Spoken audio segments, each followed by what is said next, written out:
Muy buen día, apreciados estudiantes. Bienvenidos a este encuentro tutorial de filosofía. El día de hoy vamos a ver un tema fundamental para nosotros y es el conocimiento filosófico. Es un tema de filosofía para grado octavo. Cuando nosotros hablamos de conocimiento filosófico, no estamos hablando de un conocimiento cualquiera, estamos hablando de algo muy determinado, de algo muy concreto. En este caso se denomina conocimiento filosófico o saber filosófico a la serie de conclusiones a las que el ser humano es capaz de llegar mediante la aplicación de la reflexión de métodos reflexivos, críticos, deductivos desde la filosofía o de la filosofía. Es decir, el saber que es posible alcanzar mediante razonamiento filosófico. Recordemos que cuando se habla de filosofía o el quehacer de la filosofía, se está hablando de todo aquello que se dedica a estudiar la filosofía como el hombre, el mundo y el propio conocimiento como tal. Y lo hace a través de ¿qué? De preguntas. Recordemos que la pregunta es fundamental para lograr ese conocimiento. Entonces surgen en nosotros una serie de preguntas de qué, cómo, cuándo, dónde, por qué, para qué. Entonces, cuando yo quiero mirar un objeto o llegar al conocimiento de algo, entonces yo empiezo con esa pregunta. Al momento en que yo empiezo a razonar esa pregunta, a reflexionar esa pregunta, a tener esas características filosóficas, podríamos decirlo así, del método deductivo, del método inductivo, del método reflexivo, yo empiezo a generar un conocimiento más que superfluo, racional, específico. Entonces, ahí es donde nosotros empezamos a mirar esos puntos de vista novedosos ante el conocimiento filosófico y podemos empezar a mirar como la racionalidad del conocimiento filosófico como tal. Ojo, cuando hablamos de racionalidad es todo aquello que se razona, que se piensa y que se interpreta como conocimiento. Entonces allí es su principal característica y quiere decir que es fruto de los esfuerzos de la mente humana por reflexionar y pensar dentro de unos parámetros formales, conocidos, comprensibles y explicables.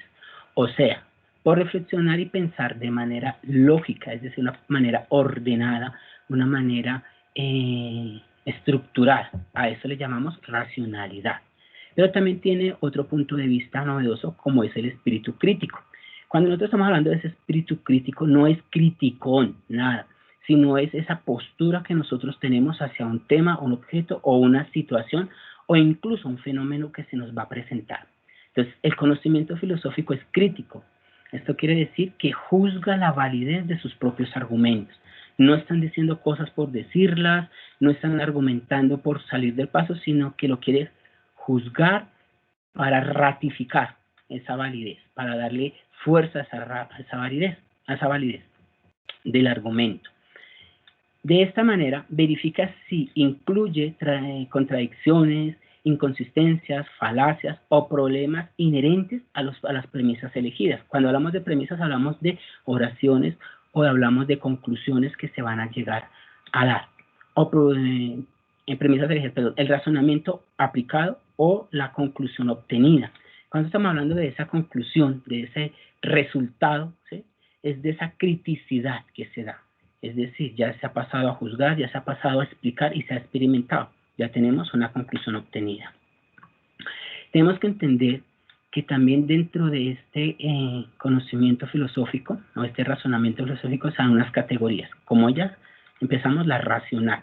Cuando se habla de la parte racional, es ese conocimiento filosófico que se canaliza a través de la lógica. Por tanto, usa categorías, conceptos y principios lógicos que le ayudan a tratar de una manera de estudio puntual, ¿no?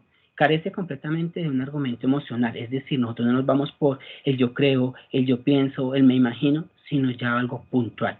Se ha experimentado, se ha comprobado, entonces hay una facticidad. Esto nos permite a nosotros decir que todo lo subjetivo, ¿sí? Y parte emocional pasa a un segundo plano.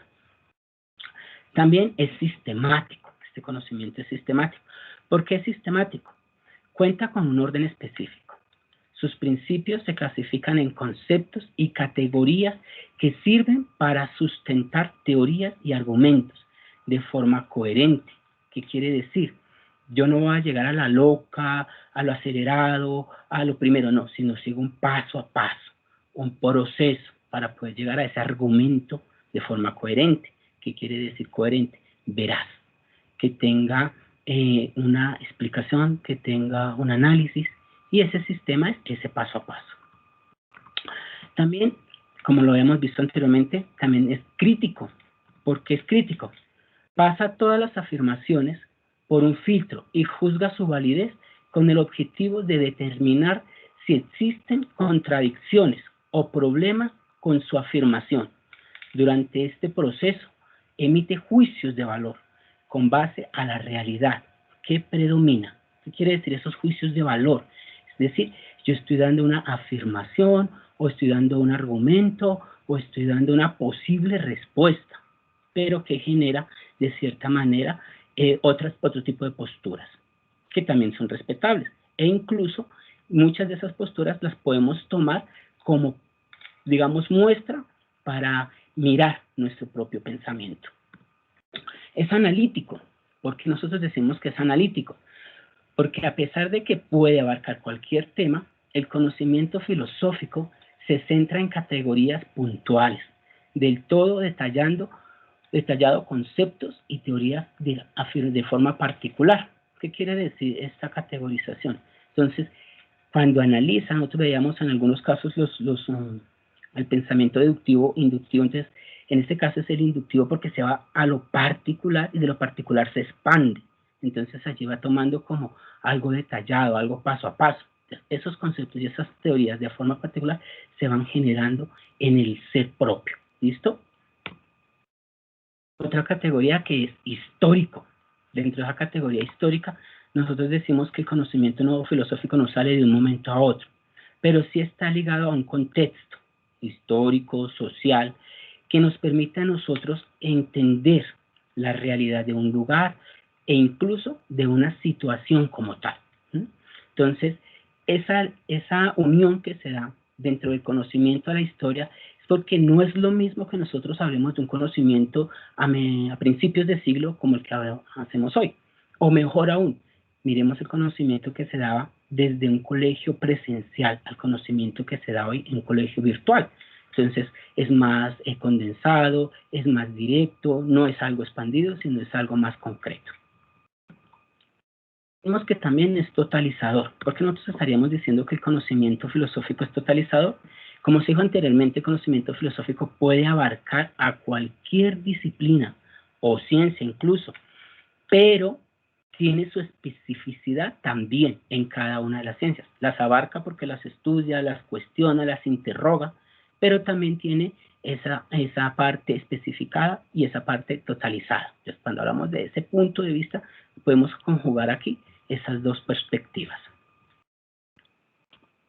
En mis queridos estudiantes, entendiendo esto, algo muy breve, muy sentido, muy conciso, podemos también comprender que el conocimiento filosófico está presente en nosotros, desde que nos levantamos hasta que nos acostamos, tiene unas categorías, esas categorías son implícitas al conocimiento que nosotros poco a poco vamos estudiando y vamos a ir desarrollando. Esto es todo por el día de hoy. Muchas gracias, chicos, que tengan ustedes un excelente día. Les invito a que lean la guía, la repasen y que pues me generen preguntas en el encuentro virtual. Excelente día.